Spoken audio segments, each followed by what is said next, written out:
Okay, in this video we're going to start talking about our unit on vectors. In order to start talking about vectors, we have to discuss what a vector is. So in the first drawings up here, I have two plotted points. So on the left I can see that I have this point, which is 2 over on the x-axis and 3 up on the y-axis, so it's at 2, 3. And this point is at just one place. It only exists right here at 2, 3. It has no dimension, no length, no width, it's just a dot. On the other graph, I want to talk about what a vector would be. So on the right here, where we have our vector, it's not just a point. It still goes through 2, 3, and we would write that with brackets like this, pointy brackets, which are easy to remember because they look like sideways V's. Like V for vector. So inside these little V brackets, I have 2, 3, and I'm still going over 2 and up 3, but my vector is actually a line that begins at the origin, and it's a line that indicates a direction. There's a really, really big importance to the direction of a vector. For example, if the point at 0, 0 was your home, and the point at 2, 3 was school, it would make a really big difference to you whether you were going from home to school or whether you are going from school to home. They mean very different things in your life and in your day. So it's important what direction we are going. So in this scenario down here, I have my little sailboats. I have my bad guys here and my good guys here, and my bad guys are making their getaway, and my good guys have to intercept them. So my good guys could sail all the way up to where the bad guys are and then sail all the way over to try to meet them and catch up. But it would be much, much faster if my good guys just made straight for the point where they would intercept the bad guys. So a straight line going right over. For example, if they needed to go 30 miles per hour in the northeast direction, the direction they're facing is going to make a really big impact on whether or not they're going to catch the bad guys. And the distance and speed they go is going to make their vector. So we can see here that direction makes a really big impact. If they go 30 miles per hour that way, they're not going to catch them. If they go that way, they're not going to catch them. They have to go in the proper direction. So the definition of a vector then is it's basically a line, but it has magnitude, which is another word just for value or length, really. They have magnitude and direction. So we can talk about what those mean. So when we talk about a vector's magnitude, let's write it right down here. When we talk about a vector's magnitude, which can also be called its modulus, you may see it with that notation. It's not very common, but they both start with the letter M, so it's kind of easy to remember. The magnitude is going to be how long a vector is, and it has its own formula. But the formula is really easy to remember because take another look at the example that we did up here with my good guys trying to catch my bad guys. The shape that the three of them make, the getaway point, the bad guys going straight for it, and the good guys in relation to the getaway point and to the bad guys, it makes a triangle. So the distance the good guys are from the bad guys isn't necessarily the easiest way to get to them. Instead, it's this part of the triangle that's going to make the perfect point to intercept them. And this side of the triangle is its hypotenuse. All right, we have a right triangle here. So if I wanted to find out the length of this side, if I wanted to find this hypotenuse, I could use the theorem that talks about all three sides of a triangle, and that would be the Pythagorean Theorem. So I have a squared plus b squared equals c squared. Now, if I just wanted to find what c was by itself, I would have to take the square root of everything to find that answer. And that formula, the square root of the Pythagorean theorem, that's just called the distance formula. Because all we're trying to do is find one missing side, the hypotenuse of a triangle. So the distance formula, and the way that we're going to use it with the magnitude, is the square root of x squared plus y squared. So we have our a squared and our b squared. We're adding them together. They're going to give us our c squared, but we're going to try to find c, so we have to take the square root. So this is our distance formula. and that's equal to our magnitude. So let's talk about the way that we're going to write the magnitude of some vector. So vectors are very closely related to matrices in that we can call them letters. So I could have vector A, vector B, vector C, and it's going to give us information about the length and height of a vector and the direction. But instead of writing every possible solution here, just generically, I could just call it vector V. And if I call it vector V, I'm going to give it this arrow symbol above its head, and that just means that it's not just a line. This is a vector. It has direction. So arrows and direction are really important in this subject. So I have vector V here. If I want to talk about vector V's magnitude, I want to use a different notation. I want to show that something else is happening with vector V. It's not just its direction, but it's its magnitude, how long it is. And we can write that with a very familiar symbol. It's the absolute value bars, straight up and down. Just like when we talked about the determinant of a matrix, we use the absolute value signs. It's the same thing as when we're talking about the magnitude of a vector, we're going to use those absolute value signs. And they don't mean absolute value. They don't mean just take all the numbers and make them positive. It means you have to do this math to come up with a whole new number, all right? So if you see the absolute value signs, we read it as the magnitude of vector V. So this says the magnitude of vector V is the square root of x squared plus y squared. And we're going to find out where the x and y come in just a minute. So if I had a vector, for example, the same vector that I had up here. So I had the vector 2, 3. So if I wanted to find the magnitude of this vector, I could say I want to find the magnitude of vector 2, 3. In this case, I have to do the square root of x squared, which is how far I go in the x direction, which is 2. 2 squared. Plus y squared, which is how far I go in the y direction, which is 3. So 3 squared. So the magnitude of 2, 3 is the square root of 2 squared plus 3 squared, which is the square root of 4 plus 9, which gives me the square root of 13. And I do not have to plug this in a calculator and solve for the square root of 13. I can leave it written just as it is because it's much more precise than typing it into the calculator and getting a decimal. As soon as I start making it a decimal, I start rounding it and it's not as precise anymore. So we can just leave it written inside the square root symbol. So we've talked about a vector's magnitude, which is how long it is. We also have to talk about direction, which is where my vector is pointing, which way it's going, which, as we know by now, is very important in vectors. And the direction is going to have to do with the x and y axis. So let's take a look at an axis real fast here. So I have my x and y axis here. So I've got x and I've got y. Okay, so if I have a vector that's moving in the x direction, so if it's going this way, we are going to call this I. And it's going to make sense why we need another variable here in just a second, but we're going to have to call this something else. So I'm going to move x spaces in the I direction, or I spaces in the x direction. They both go the same way. We're just talking about how far to the right it's going, or how far right or left. So I is going to be our x direction vector.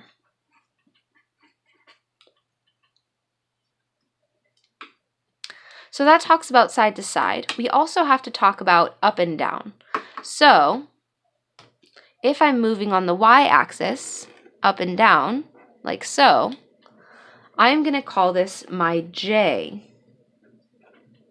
J is how far I'm going up and down the y-axis. So that's my y direction vector.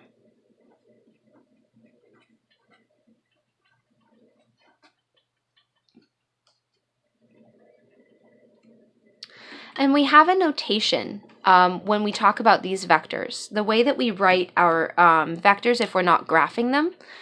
For this guy here, our notation.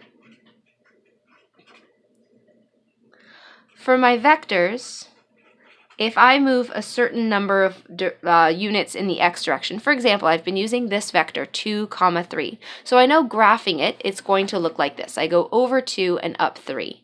And if I wanted to write it with coordinate points, like a coordinate vector, I would write 2, 3. But if I want to write it as an equation that I can work with, what I'm going to do is I'm going to use my I and j variables.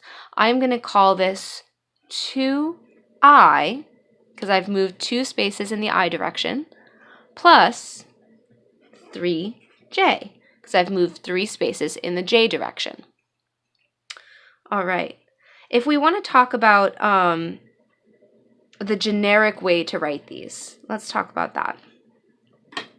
So the generic way to write any vector is going to talk about how far it's going in the x direction and the y direction.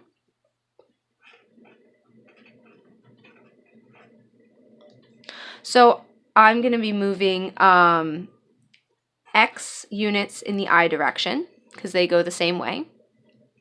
And I'm going to be moving y units in the j direction, because it goes up and down. If I want to talk about my generic magnitude, as it comes from an equation like this, I'm going to talk about the magnitude of xi plus yj. And this magnitude is going to be that same equation we saw before, x squared plus y squared, because my x and y are going to be numbers. They're going to be coefficients. So just like we saw here, 2i plus 3j, the I and j are going to stay as they are, and the x and y are going to be things that we can plug in based on information we've given. So if they gave us 2, 3, we know it's 2i and 3j, and they're always going to be in that order, because x comma y is always the order that we write the direction that things move, or how to plot things on a graph is always x comma y. So I want to take a look at some examples.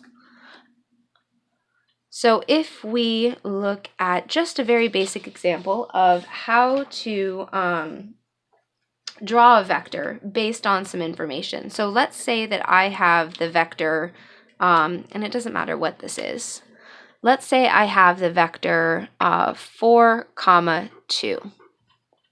So here's my vector 4, 2. If I wanted to write this as an equation, I have to go 4 units in the x direction. So I'm going to call that 4i, because I goes in the x direction. And here I want to go 2 units in the y direction. So I'm going to write plus 2j, because j goes in the y direction. So now I have it written in equation form. If I then wanted to graph this, I could do it just like I would graph a line. I would go to the point 4, 1, 2, 3, 4, and I would go up 2, 1, 2. I would draw my ending point, and then I would connect it to the origin with a line. So that's my vector. Technically, it would go straight to that point, and it would end right there, because it has that certain length as well. But that's how I would draw it. I would find out which direction it's going, and you always start from 0 and go out to that vector. Let's take a look at some examples of things that we can do with vectors. We can do stuff with vectors just like we do stuff with matrices. In fact, they're, like I said before, they're really closely related. So if I wanted to work on some examples here, what we're going to be doing is we're going to be adding and subtracting these vectors. So let's look at some problems. So let's say given vector A, which is negative 6i plus 11j, vector B, which is 2i minus 7j, and vector C, which is I plus 3j. Let's say I wanted to do some math with these vectors. So to start, let's see what we get when we do vector A plus vector C. If we're going to be adding these together, what's basically happening is my A vector is moving me 6 units to the left. That's what the negative sign means, is I'm going 6 units to the left. And then I'm moving 11 units up. So 6 units to the left and 11 units up. So if I want to add that to the movement I've got here, I have 1 unit up, I'm sorry, 1 unit to the right and 3 units up, right? Because I goes left and right, and 3 goes up and down. I can add together the units I move left and right to figure out where I end up. And then, separately, I can add together the units up and down that I move. So it'll tell me the total distance that I've moved. For example, if I'm up here on my graph and completely unrelated to what I graphed before, let's say I go over 2 and up 1 in my first jump, and then I go over 1 and up 1 more, I know that I've gone over a total of 3 and I've gone up a total of 2. And I get that by just adding the total number of units I've moved to the right, and then adding together the total units that I've moved up and down. So all I have to do in order to solve this problem is I just have to take my vector A, and let's just write it out. This is negative 6I plus 11j, and I just have to add it to my vector C, which is I plus 3j. And we combine like terms, just like when we're solving any equation. We're just going to take the like terms, so all the units with I in them, we're going to start by adding those together. And then we're going to take all the units with j in them and add those together separately. So I think I've lost all the rest of my markers here. I don't know how I did that. Oh, there they are. They're under my paper. Just kidding. La la la. Just ignore that this is happening. Beautiful. Okay, so I'm going to take my units with I in them here, negative 6 and positive 1i, and I'm going to add those together. So negative 6 plus 1 is negative 5i. Then I'm going to take the units with j in them. I have 11 and 3, and I'm going to add those together, and I get 14j. And this is my new vector, negative 5i plus 14j. And that's all there really is to adding and subtracting these. So let's just do some more examples. So for question B, I'd like to do b minus a. So when I'm doing vector b minus vector a, I'm going to write out vector b, 2i minus 7j, and I need to subtract vector a, but I want to make sure to subtract the entire vector, not just part of it. So I'm going to use parentheses. So minus negative 6i plus 11j. So in order to solve this, I'm just going to do what I do with any equation that looks like this. The first thing is I'm going to distribute my negative sign inside so I don't lose it. So I have 2i minus 7j plus 6i minus 11j. And then I'm going to do the same step that I did before. I'm going to combine my like terms. 2i and 6i give me 8i. And over here, I have negative 7j, negative 11j, negative 18j. And I've got my final answer for B. Let's take a look at another example. In this next example here, I'm trying to do 3a minus b minus 2c. So now I'm multiplying these vectors by a number, and this number works the same way that a scalar does. I just have to make sure to distribute it to every single term inside. So if I'd like to do this math, I'm just going to go ahead and write out my problem. I have to do 3 times vector a. So 3 times negative 6i plus 11j minus vector b, and I'm going to put it in parentheses, 2i minus 7j. And then I'm going to subtract 2 times vector c, which is I plus 3j. Here we go. So we have it all written out. The very first thing we have to do in order to solve this is to make sure to distribute our scalars and our signs inside to all of our bits. So let's go ahead and do some distributing here. So we have 3 times negative 6 gives me negative 18i. 3 times positive 11 is 33j. Over here, I have to distribute a negative sign to both of these terms, so negative 2i plus 7j. And over here, I have to distribute my negative 2 inside, so minus 2i minus 6j. So I multiply everything inside by negative 2.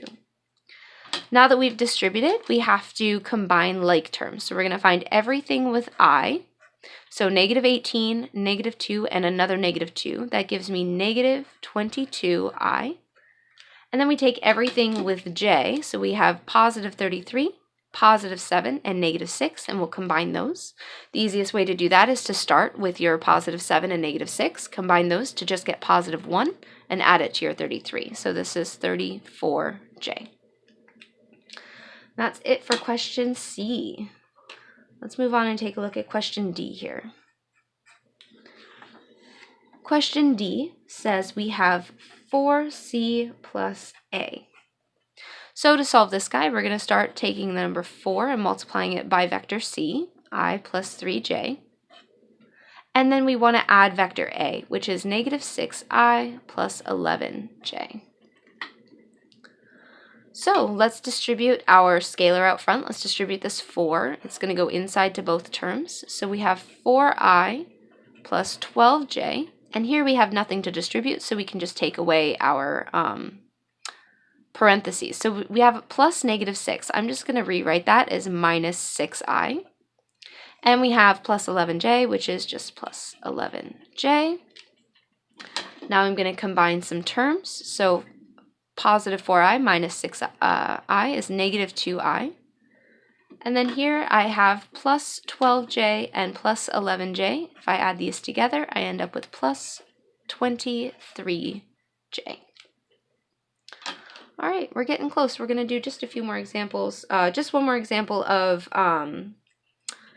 adding and subtracting these, and then we'll take a look at another type of thing we have to do with vectors. So for part E, we're going to do vector C minus vector B.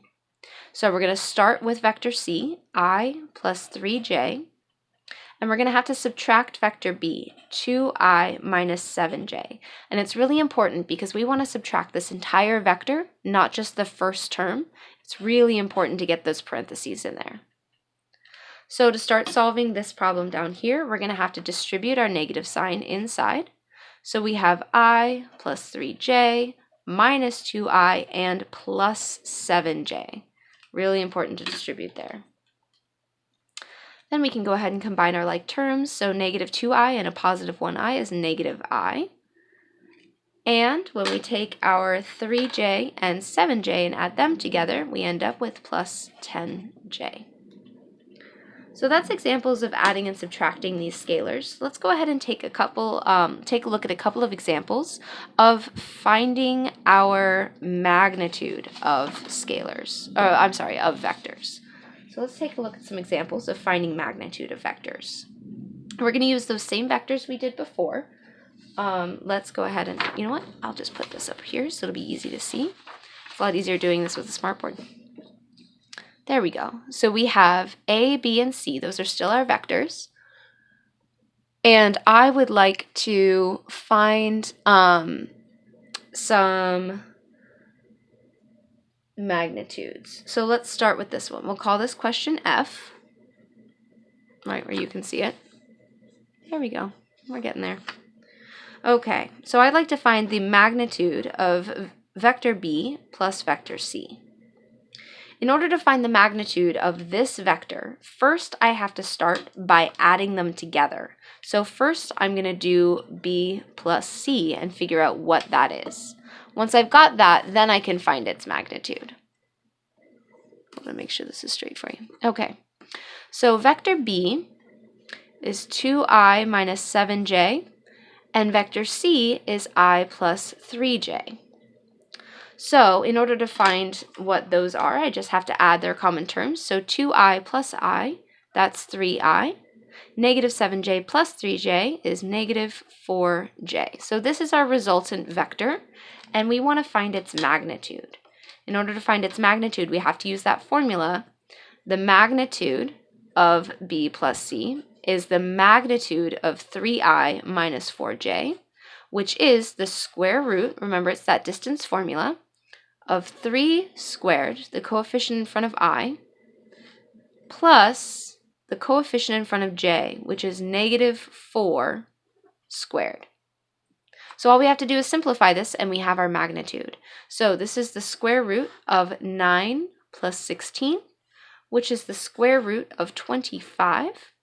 The answer to that is going to be positive 5. The reason it is only positive 5 and not positive or negative 5 is because our vector is the length, the magnitude of our vector is the length of our line, and length is always positive.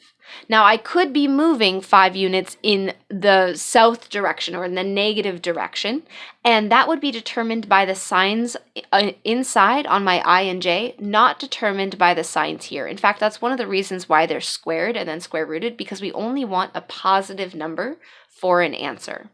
So we are looking at a positive 5 for our magnitude. Let's take a look at another question. Let's look at this one. We'll call it G. So for question G, we want to take the magnitude of vector B. So this is the magnitude of 2i minus 7j. So to find this magnitude, all we have to do is use our distance formula. So this is the square root of 2 squared, so our coefficient in front of I, plus negative 7 squared. So this is going to be the square root of 4 plus 49. So this is going to be the square root of 53. And again, we can leave it written inside the square root symbol because it's more precise than rounding it with a calculator. All right, let's take a look at problem H here. For problem H, I'd like to find the magnitude of vector B minus vector A. So for vector B, it's 2i minus 7j. And vector A, which is going to go in parentheses, is negative 6i plus 11j. And I'd like to find the magnitude of this. So let's do some simplifying here. So I have to distribute my negative sign. So I have to find the magnitude of 2i minus 7j plus 6i minus 11j, because I distribute that negative sign inside. And then when I combine my terms, I end up with 2i plus 6i, that's 8i. Negative 7 and negative 11 is negative 18j, and I want to find that magnitude. So this is where I stop and I make my square root. The square root of 8 squared minus 18 squared. Plus negative 18 squared. Woof. You always have to add them together because, again, this is the Pythagorean Theorem formula. So a squared plus b squared.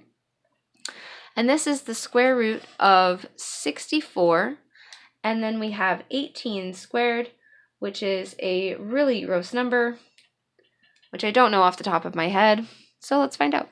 So 18 times 10 is 180, and then we have to add to that 18 times 8, which I'm doing off to the side here, and it's hard for you to see. So we have 8 and 8, which is 64, 1 and 8 is 8, plus 6 is 20. 4, so 244 plus 180. So there's a 4, there's a 2, carry the 1, 424. Is that right?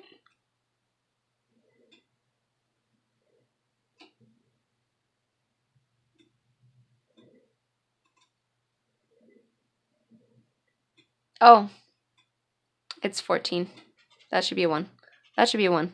Sorry, that should be a 3. 324. Okay, ha ha ha ha ha.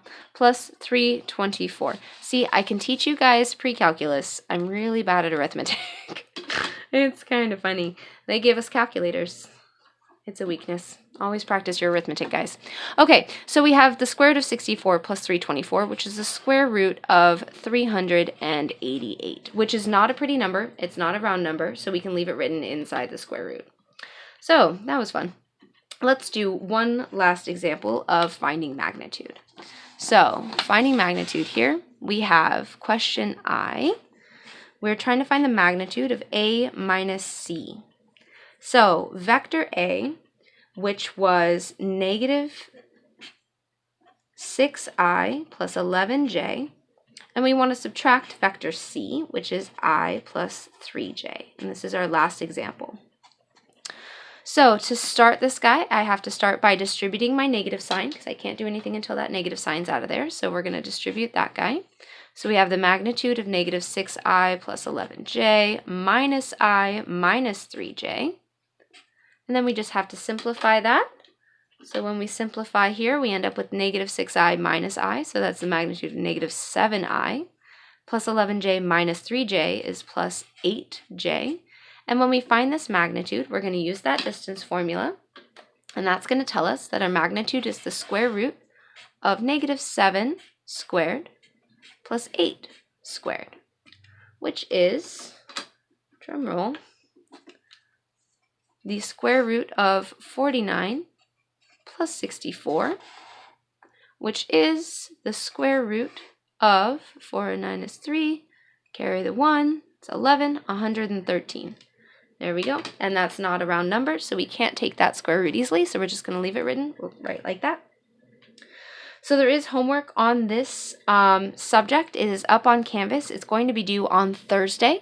If you will be absent on Thursday due to the field trip, then your homework assignment is due when you come back to class on Friday. But please keep your eyes open. There's also going to be a video posted on Thursday that will also be due on Friday with homework. So if you get started on this one now, please email me if you have any questions or come into the classroom before, after school, or at lunch to ask, okay?